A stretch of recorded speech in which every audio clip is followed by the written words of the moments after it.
Hey guys, this is Pokemon Review with Japaneese Pokemon card opening. So, let's try.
So this was Japanese Pokemon card I bought from eBay.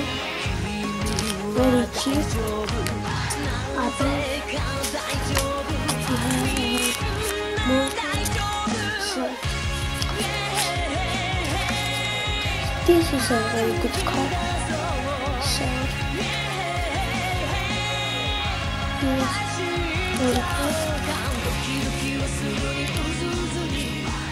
So thank you for watching this video.